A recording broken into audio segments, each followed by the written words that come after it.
The theater was quiet in a way that felt gentle, not empty. The kind of quiet that waits. Soft blue lights rested on the audience seats, and the stage curtain stood still, breathing with the room. People spoke in low voices, careful not to break the calm. Somewhere above, a single light warmed, ready to fall on the center of the stage.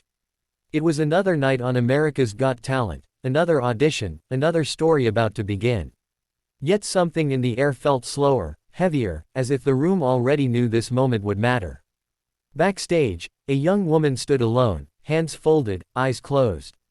Her name was Paris Jackson. She wore simple clothes, nothing flashy, nothing loud. Her dark hair fell naturally around her shoulders. She did not look like someone trying to impress. She looked like someone trying to breathe. Each breath was slow, careful, practiced. She had learned that breathing was the first step to courage. Paris had grown up with music all around her, but not the kind that feels safe. Music for her had always carried echoes. Every melody reminded her of a voice the world loved and a voice she loved even more.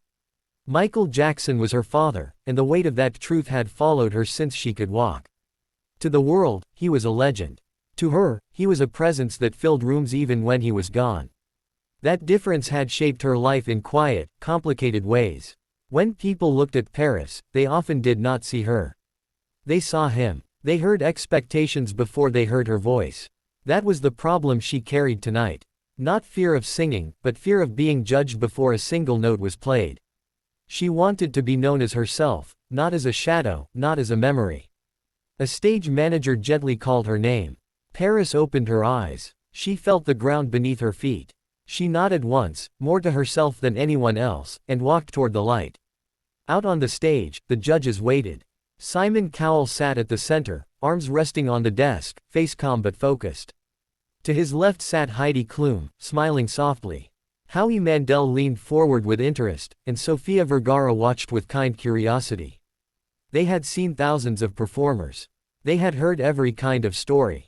But even they sensed something different as Paris stepped into the light. She paused at center stage. The applause rose, respectful and warm, then slowly faded.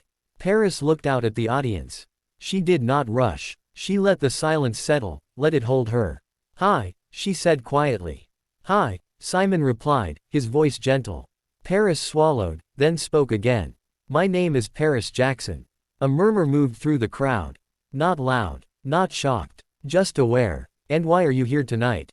Simon asked. Paris took a breath. "I'm here because music has always been a part of my life.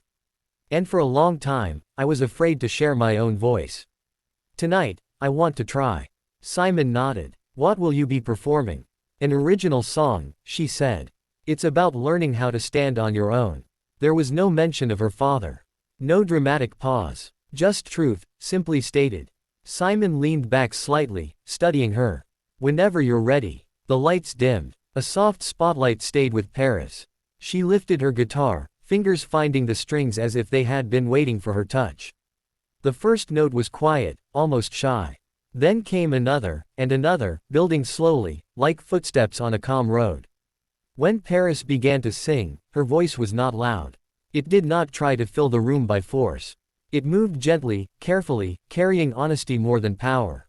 Each word felt placed with care. The song spoke of growing up surrounded by noise, of learning to hear your own heart beneath the echoes of others. It spoke of love and loss, of missing someone deeply while still needing to move forward. The audience listened without moving. Phones stayed down. Hands stayed still. It was the kind of listening that feels like respect. Paris sang about nights spent wondering who she was without her last name. About mornings where the mirror felt like a stranger. About learning that strength does not always shout. Sometimes it whispers, and you have to lean in to hear it. As the song continued, something shifted. The judges were no longer watching a famous name. They were watching a young woman telling her story, one note at a time. Heidi's eyes softened. Howie pressed his lips together, nodding slightly. Sophia placed a hand on her chest. Simon Cowell sat very still. His face, known for sharp judgment, slowly changed. His eyes followed Paris, not missing a single word. He had seen children of famous parents before. He had seen confidence and collapse.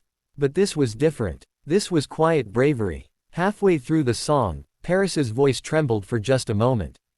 It was small, almost invisible. But instead of breaking, she leaned into it. She let the crack exist. It made the next line stronger. The twist was not in the melody, but in her choice to stay honest when it would have been easier to hide. The final verse spoke of forgiveness. Not just for others, but for herself. Forgiveness for being afraid. Forgiveness for taking time. Forgiveness for being human. As the last note faded, Paris let her hands rest on the guitar. She did not rush to smile. She stood still, eyes closed, letting the silence return. Then the applause came. It was not wild at first. It started slowly, like rain beginning to fall. Then it grew, filling the theater, rising to its feet. People stood, clapping with purpose. Some wiped their eyes. Others smiled through tears. Paris opened her eyes. She looked out and saw faces, not expectations.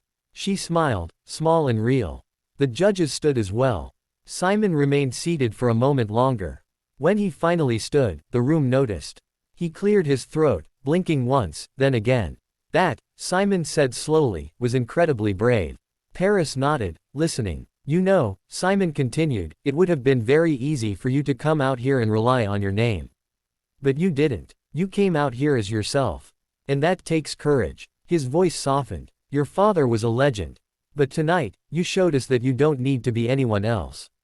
You were honest. And that moved me. For a brief second, Simon paused. His eyes glistened. The audience grew quiet again, sensing the weight of the moment. I'm not ashamed to say, Simon added, his voice slightly unsteady, that you brought tears to my eyes. Paris pressed her lips together, emotion rising, but she stayed grounded. Thank you, she said quietly. The other judges spoke, each offering praise, but it was Simon's words that lingered. Not because he was famous for being harsh, but because his honesty matched hers. When the votes came, the yeses were unanimous. Green lights glowed across the desk. The audience cheered again, lighter this time, joyful. Paris walked off the stage slowly, as if she did not want to rush the moment away. Backstage, she leaned against the wall, closing her eyes. For the first time in a long while, her chest felt open, not tight. She had faced the problems she had carried for years, and it had not defeated her. Later that night, alone again, Paris stepped outside into the cool air. The city lights flickered in the distance. She thought of her father, not as a shadow, but as a memory filled with love. She hoped he would be proud, not because she sang, but because she stood. The journey ahead was still long. One audition did not erase a lifetime of complexity. But it was a beginning. A real one. As Paris walked into the night, the sound of applause faded behind her, replaced by something quieter and stronger. The sound of her own footsteps. Steady. Confident. Finally her own.